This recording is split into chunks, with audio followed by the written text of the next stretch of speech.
Yes, today I will teach you models. Models में आपको चल रहा है, मॉडल्स में चल रहा है आपको कैन का करा दिया, मे, माइट करा दिए। तो आज चलिए आप आगे, अब नेक्स्ट मॉडल आप लिखेंगे। यस, आज लिखिए आप वेरी मोस्ट मॉडल है मस्ट। मस्ट माने होता है चाहिए। मस्ट मीन्स क्या होता है? चाहिए। इसका प्रयोग जरूर चाहिए।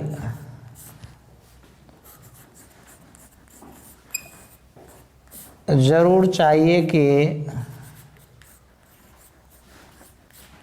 अर्थ में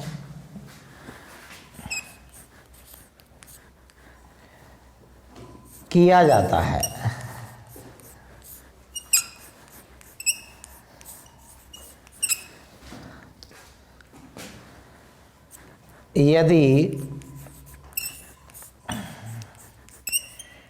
यदि वाक्य में नेसेसरी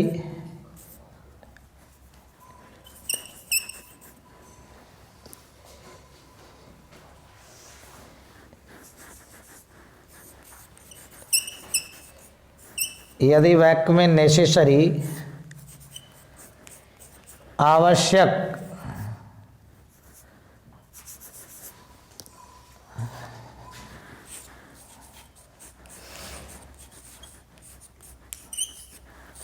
नेसेसरी कंपल्सरी अनिवार्य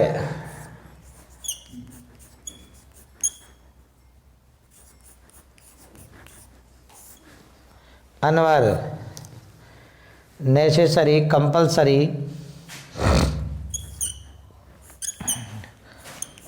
ऑब्लिगेशन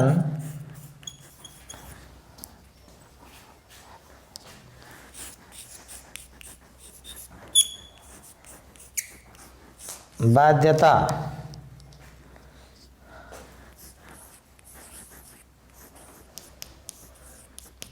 प्रोहिबिशन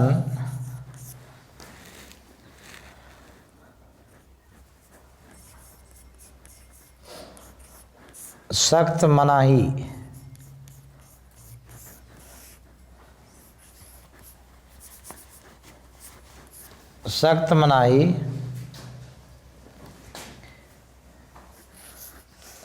का भाव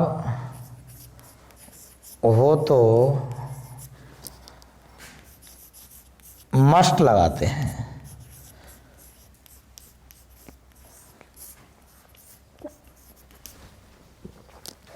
जैसे फॉर एग्जाम्पल,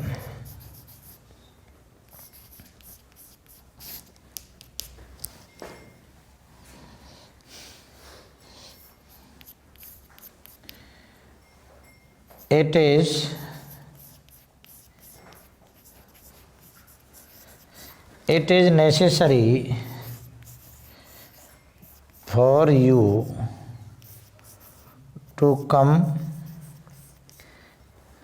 here today। देखिए,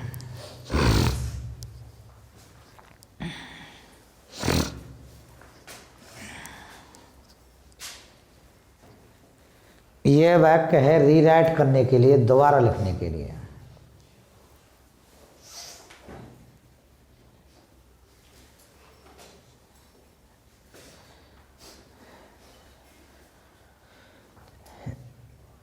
अब यहां तक देख लीजिए आप पहले।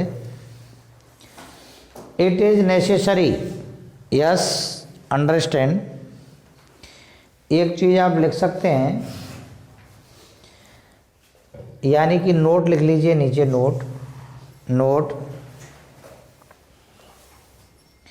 मॉडल प्रयोग करते समय वाक्य में से मॉडल प्रयोग करते समय वाक्य में से मॉडल सूचक शब्द मॉडल प्रयोग करते समय वाक्य में से मॉडल सूचक शब्द व सहायक क्रिया को हटा दिया जाता है। मॉडल सूचक शब्द व सहायक क्रिया को हटा दिया जाता है। एवं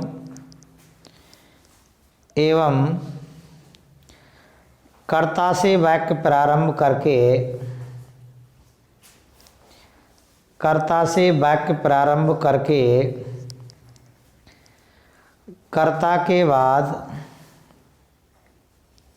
कर्ता के बाद मॉडल लगाते हैं। देखिए यहाँ आप देख रहे हैं इट इज़ नेसेसरी फॉर, तो ये सब हट जाएगा। देखिए इट इज़ नेसेसरी फॉर तक बैक कट जाएगा। ये मॉडल सूचक शब्द है, ये सहायक क्रिया है।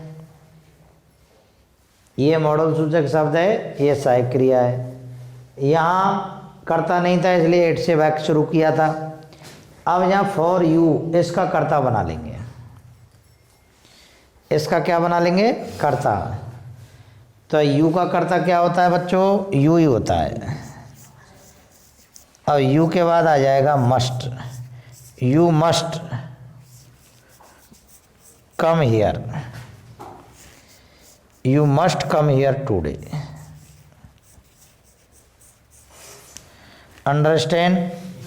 यह है। इस तरह से आपको एग्जाम्पल आएगा। ये आपकी बोर्ड परीक्षा में पूछा जा सकता है। खाली जगह के रूप में भी आता है और वाक्य को रीराइट करने के रूप में भी आ सकता है। रीराइट का मतलब है वाक्य को पुनः लिखें। Rewrite the following sentence using proper model, ये प्रश्न आएगा। रीराइट पुनः लिखो द फॉलोइंग सेंटेंस, निम्नलिखित वाक्य को पुनः लिखो। यूजिंग प्रॉपर मॉडल, उचित मॉडल का प्रयोग करते हुए वाक्य को पुनः लिखो। इस तरह से हम लिखेंगे। अब इसके बाद में ये मस्ट मॉडल हो गया आपका। इसके बाद आप लिखिए शैल व विल। ये भी दोनों मॉडल हैं। वैसे फ्यूचर की सहायक क्रिया होती हैं, फ्यूचर इंडेफिनिट की सहायक क्रिया होती हैं, लेकिन ये मॉडल भी हैं बच्चों, शैल और विल। तो शैल विल का प्रयोग कैसे करते हैं समझ लीजिए। जब ये मॉडल के रूप में होते हैं शैल और विल, किसके रूप में होते हैं? मॉडल के रूप में होते हैं तो ये उल्टा यूज किए जाते हैं, जैसे टेंस में करते हैं उससे विपरीत होते हैं। अर्थात फ्यूचर इंडेफिनिट जब टेंस होता है तो आई और बी के साथ में शैल लगाते हैं और अन्य के साथ में विल लगाते हैं। या विपरीत हो जाएगा। विपरीत कैसे हो जाएगा कि आई और बी के संग तो क्या लगाएंगे? विल, और अन्य के साथ क्या लगाएंगे? देखिए इसके नियम लिख लो कैसे कब लगाते हैं इसको। शैल और विल, इनका प्रयोग,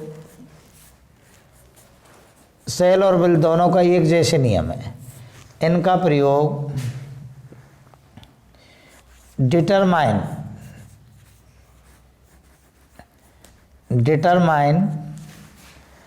माने होता है दृढ़ निश्चय। दृढ़ निश्चय,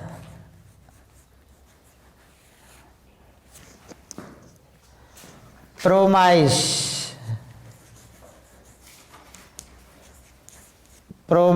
वायदा,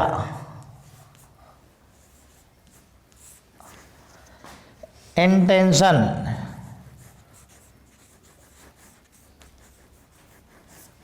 इरादा,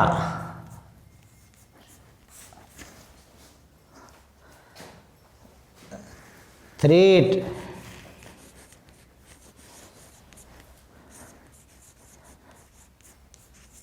धमकी इत्यादि का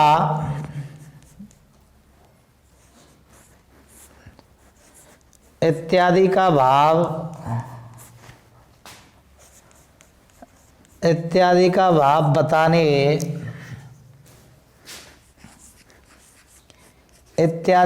बताने के लिए कर्ता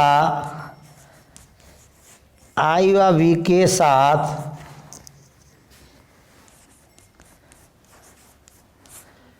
विल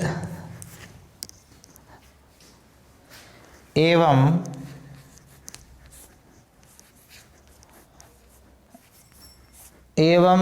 अन्य कर्ताओं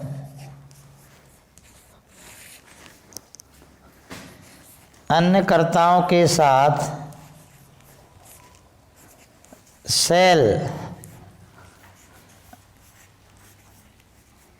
सेल मॉडल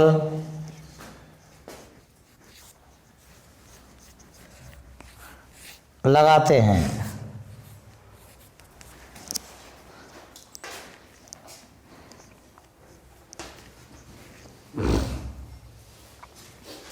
उदाहरण लिखिए इसका, फॉर एग्जाम्पल उदाहरण,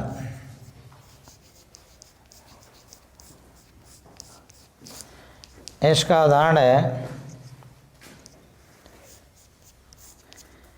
it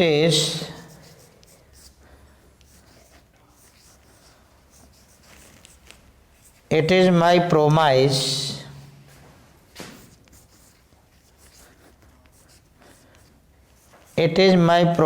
to give you a book.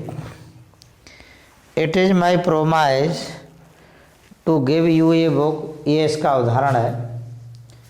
तो देखिएगा सेल और विल का प्रयोग,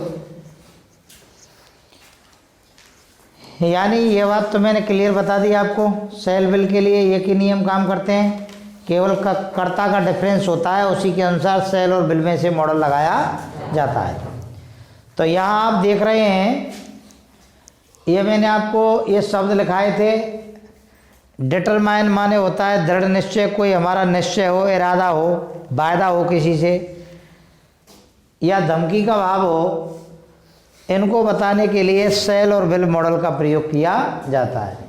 अब उदाहरण है इट इज माई प्रोमाइस, तो नियम पहले वाला ही काम करेगा, rewrite the following sentence using proper model. तो हम सबसे पहले इनको हटा देंगे, इट इज प्रोमाइस टू तक का भाग कट जाएगा।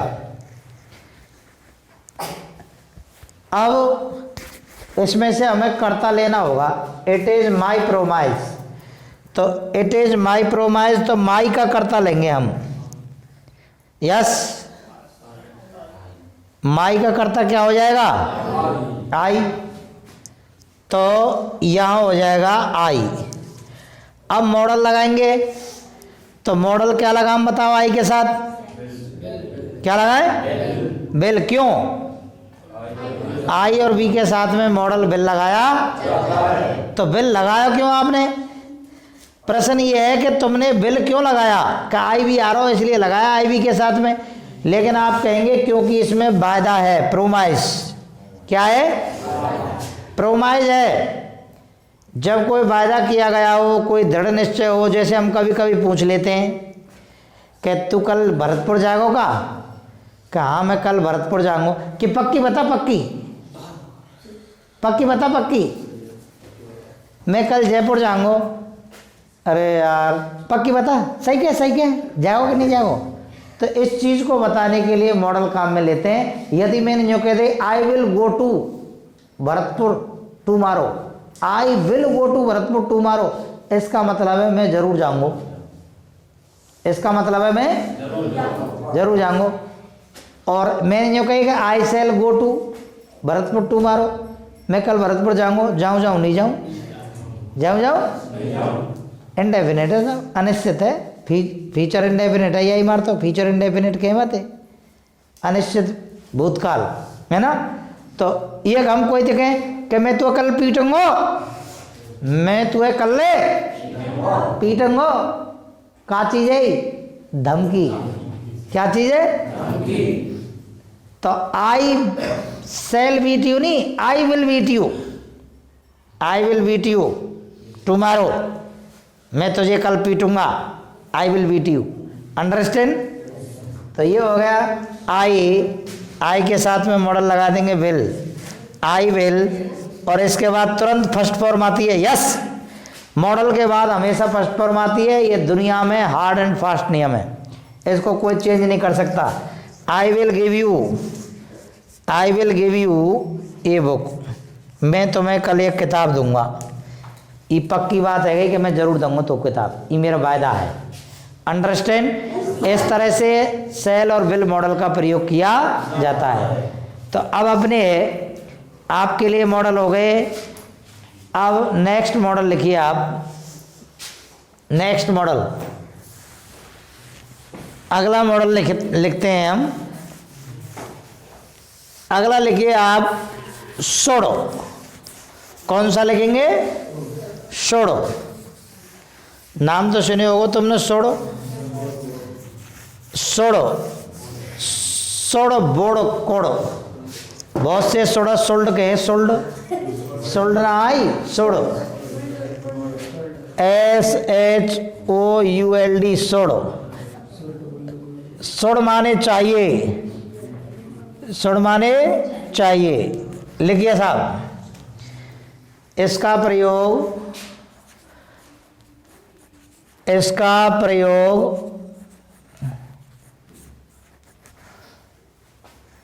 नंबर 1 बात है, इसका प्रयोग सेल के पास्ट, नंबर 1 बात तो यह सेल के पास्ट में किया जाता है।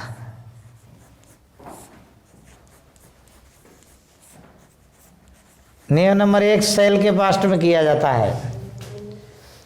नंबर 2 मॉरल ड्यूटी,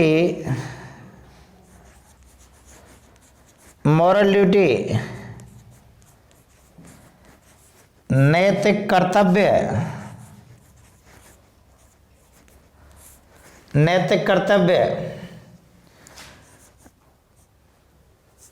बताने,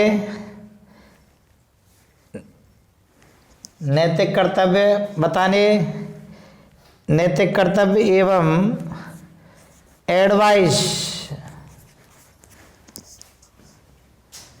एडवाइस सलाह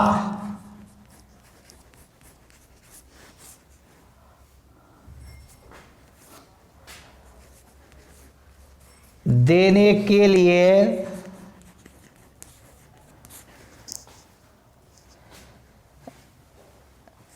सुड़ लगाते हैं।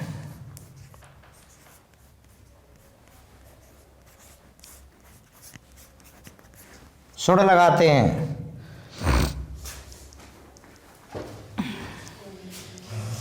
जैसे एग्जाम्पल,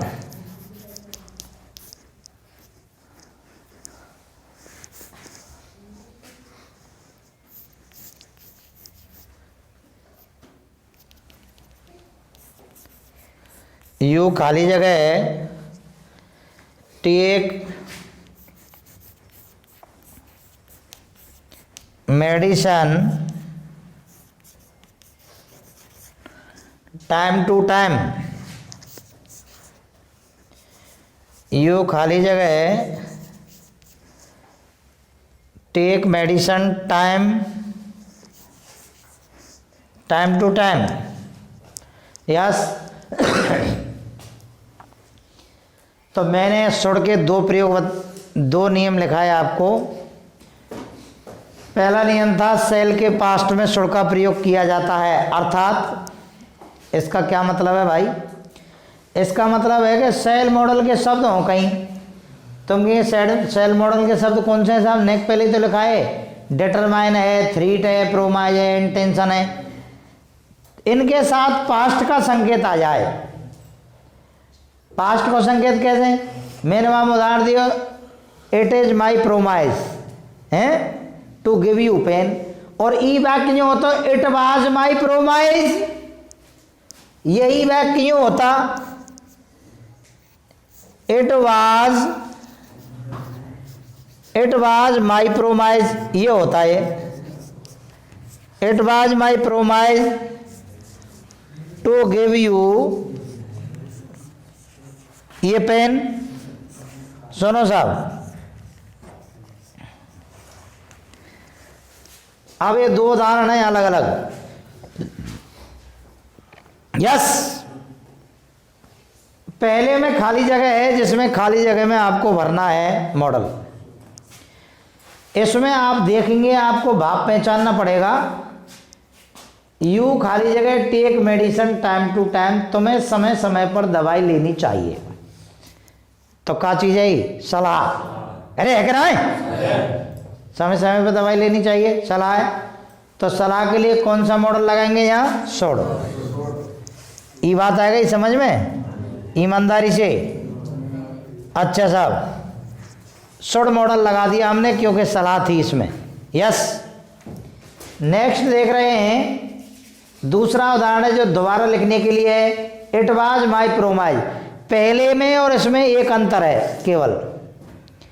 क्या अंतर है? या में हम यहाँ देख रहे हैं, ये क्या है? यहाँ बाज आ रहा है। क्या आ रहा है? बाज। तो यहाँ पर यहाँ माई की जगह हिज कर दो। क्या कर दो? It was his promise. It was his promise. तो यह सब हटा देंगे यहां से लेकर यहां तक। अब हिज में से कर्ता लेंगे हम। किस में से कर्ता लेंगे? हिज में से कर्ता लेंगे तो क्या आ गया? ये बोलो, ही। अब इसके बाद में हम ही के साथ क्या लगा देंगे? सोडो। क्यों लगाया? सेल के पास्ट में सोड का प्रयोग किया जाता है। तो ही सोड, ये बन जाएगा he should give you a pen. Understand? मेरी बात समझ में आ गई सबकी में? सोड का प्रयोग टकाटक आ गया। हाँ जी, अभी देखिए ये और करा दूं। अच्छा, ये अब शेष में आपको कल कराऊंगा। ये मैंने जो पढ़ाया है इसका फॉलो करोगे, और आप पढ़ करके जब तक आप घर पे नहीं पढ़ोगे, याद नहीं करोगे, तब तक अच्छा नहीं होता। इसलिए आप तैयारी करोगे। Thank you very much.